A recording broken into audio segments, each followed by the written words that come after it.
आप सभी गुरु भाई बहन के चरणों में मैं प्रणाम करती हूँ। मेरा प्रणाम स्वीकार करें।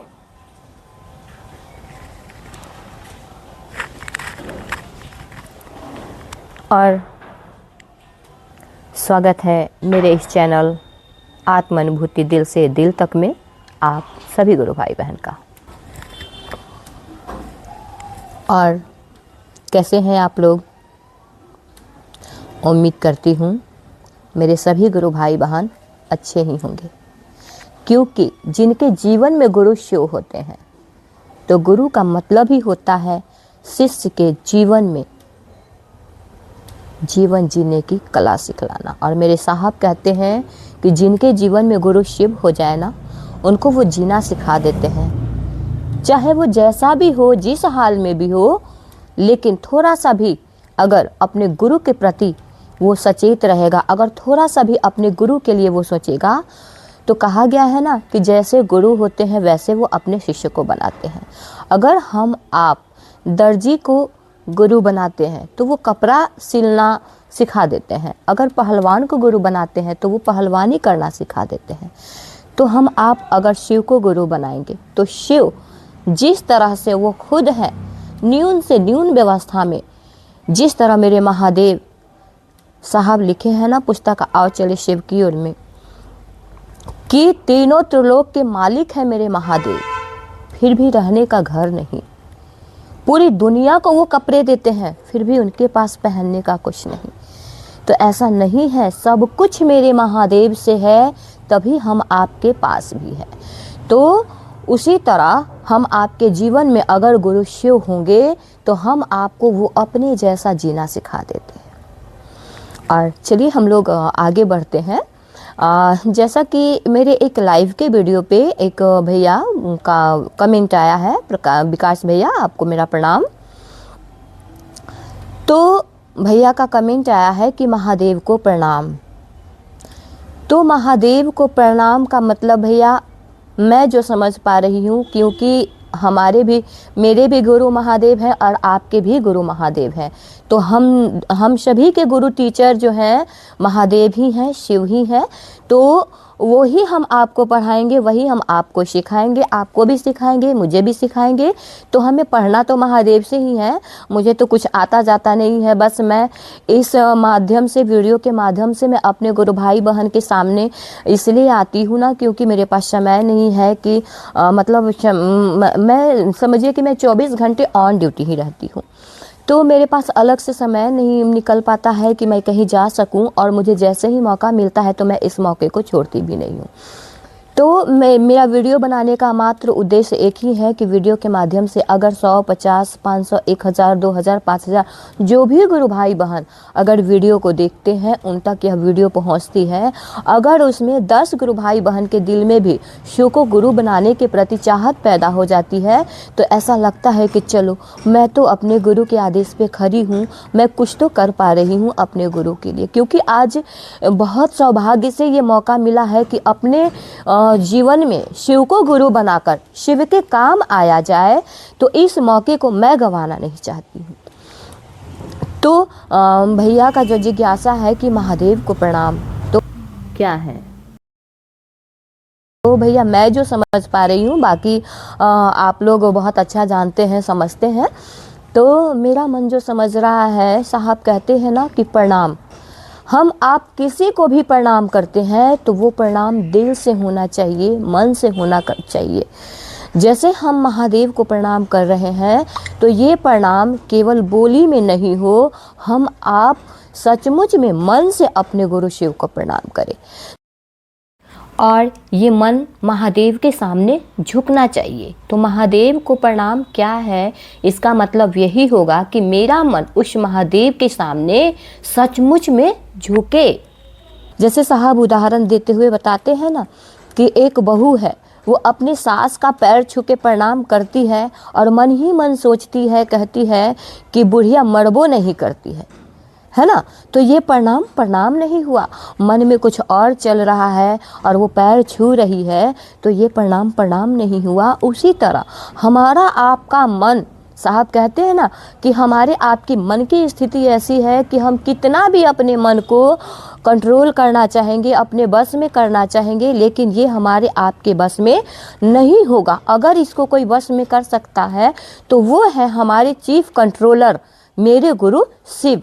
वही हमारे आपके मन को वश में कर सकते हैं, कंट्रोल में कर सकते हैं।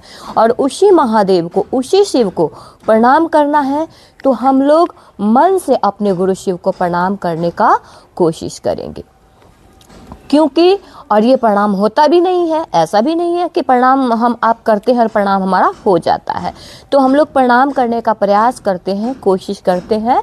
इसीलिए मेरे साहब कहे हैं कि हम आपको अपने सांसों की प्रक्रिया में जब भी महादेव याद आते हैं, जो मैं समझ पा रही हूँ साहब की बातों से, जो मेरा मन समझता है, जब भी हमें आपको महादेव याद आते हैं तो हम अपनी सांसों से नमः खींचेंगे और शिवाय को छोड़ते हुए अपने गुरु शिव को सांसों के माध्यम से अजप अजप की विधि से अपने गुरु शिव को प्रणाम करने का कोशिश करेंगे।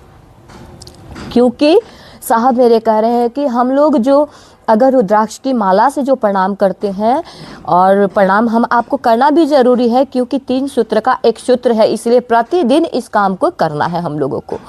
और हम लोग रुद्राक्ष की माला से जो प्रणाम करते हैं तो ये हमारे आपके लौकिक को सही करता है।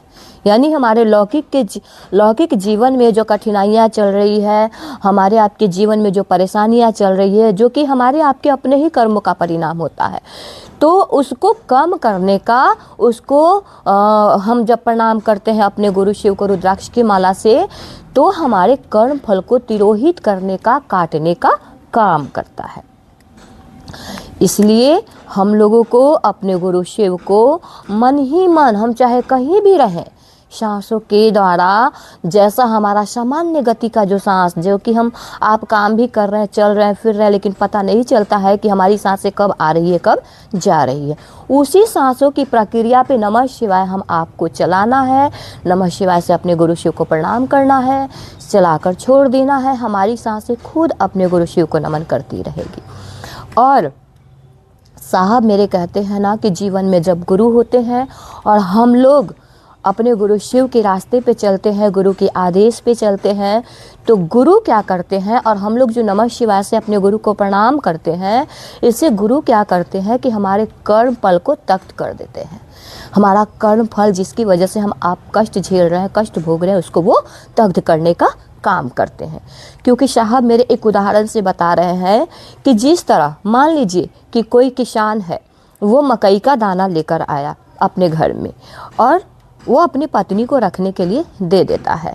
अब उनकी पत्नी क्या करती है कि उस मकई के दाने को तावे पे वो उला देती है, यानी कि उसको भूंजने का काम करती है। लेकिन तब तक किसान आ जाता है और कहता है कि अरे ये तुम क्या कर रही हो, इस मकई के दाने को तो मुझे खेत में लगाना था, तभी तो अनाज उपजेगा ना। यानी कि वो मकई का जो दाना है हमारा कर्म फल है ना, जो कि उपज कर और घनघोर होते जा रहा है।